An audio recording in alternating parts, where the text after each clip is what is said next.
حضرت سلمان فارسی رضی اللہ تعالی عنہ روایت کرتے ہیں، خطبنا رسول اللہ صلی اللہ علیہ وسلم فی آخر یوم من شعبان۔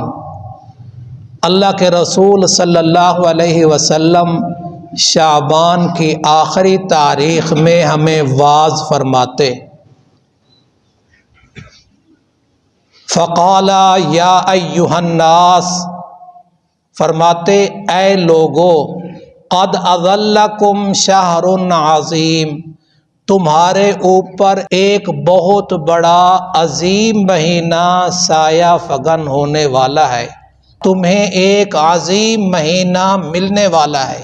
اللہ تبارک و تعالی نے کئی چیزوں کے بارے میں عظمت کا تذکرہ کیا، خود اپنی ذات کے بارے میں فرمایا وَهُوَ الْعَلِيُّ الْعَظِيمُ، اللہ تعالیٰ کی ذات بلند و بالا اور عظمت والی ہے، العظیم ہے۔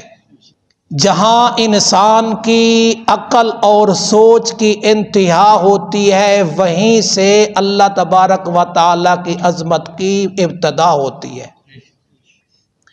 یہ اللہ تعالیٰ کی ذات ایسی عظیم ہے، جب کچھ نہ تھا تب بھی وہ العظیم تھا، جب سب کچھ بنا دیا، مخلوقات بنا دی، آسمان کو سجا دیا، زمین کو بچھا دیا، تب بھی العظیم ہے۔ جب ساری کائنات کو زیر زبر کرے گا، نیست و نابود کرے گا، فنش کرے گا، تب بھی عظیم رہے گا۔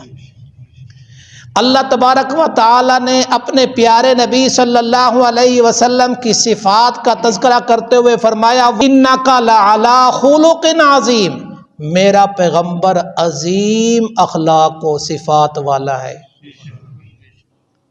اور اس امت کا تذکرہ کرتے ہوئے سورۃ الاحزاب میں فرمایا وَمَن يُطِعِ اللَّهَ وَرَسُولَهُ فَقَدْ فَازَ فَوْزًا عَظِيمًا۔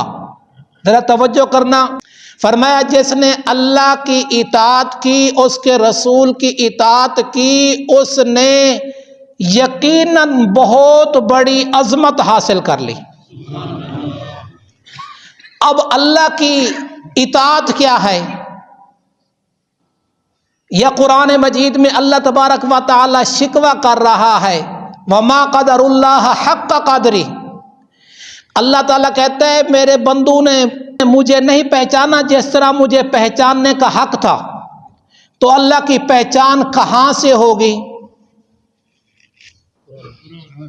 اللہ تعالیٰ کی پہچان کس چیز سے ہوگی؟ وگرنہ معذرت کے ساتھ یہ بات تو میں بلا جھجک کہوں گا کہ ہوتی قرآن مجید کی بات ہوتی ہے تو ہم جیسے سادہ مسلمان کہتے ہیں حدیث میں آیا ہے، ہوتی حدیث کی بات ہے تو کہتے ہیں اللہ تعالیٰ نے فرمایا جس نے قرآن مجید سے تعلق جوڑ لیا، پیارے پیغمبر صلی اللہ علیہ وسلم کی سنتوں کو اپنا لیا، وہ بہت بڑی کامیابی حاصل کر لی ہے۔ اور گناہوں میں سے ایک گناہ کو عظیم کہا ان الشرک لظلم، ہاں شرک صرف گناہ نہیں، یہ بغاوت ہے۔ اور میرے خیال میں دنیا کائنات میں جتنے ملک ہیں، بغاوت کی سزا کیا ہوتی ہے؟ موت۔ یہ شرک ظلم عظیم ہے، بہت بڑا گناہ ہے، جس کے بارے میں قرآن مجید کہتا ہے ان اللہ لا یغفر ان یشرک بہ، اللہ تعالیٰ کہتا ہے شرک والے گناہ کو نہیں معاف کروں گا، مشرک کی بخشش نہیں ہوگی، اس کے علاوہ جس کو چاہوں گا میں معاف کر دوں گا۔ تو پیارے پیغمبر صلی اللہ علیہ وسلم نے اس مہینے کو عظیم مہینہ قرار دیا ہے۔ اور پھر میں ایک دفعہ واپس آؤں گا، اللہ تبارک و تعالیٰ کی سنت رہی ہے، اللہ تبارک و تعالیٰ کا یہ اصول دستور قانون رہا ہے۔ اللہ تبارک و تعالیٰ نے مخلوقات کو بنایا، پیدا کیا، چیزوں کو بنایا اور پیدا کیا، اللہ ان مخلوقات میں سے کسی نہ کسی چیز کو عظمت عطا کرتا ہے۔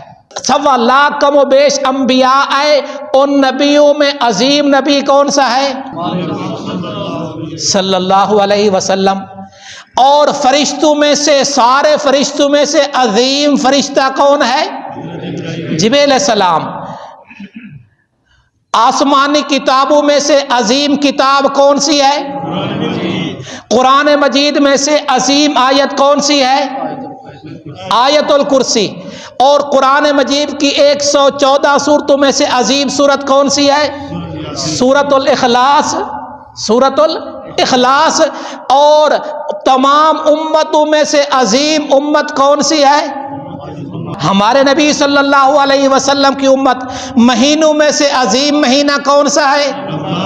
رمضان مبارک کا۔ راتوں میں سے عظیم رات کون سی ہے؟ مہینہ عظیم کیوں ہوا؟ مہینے کو عظمت کیسے ملی؟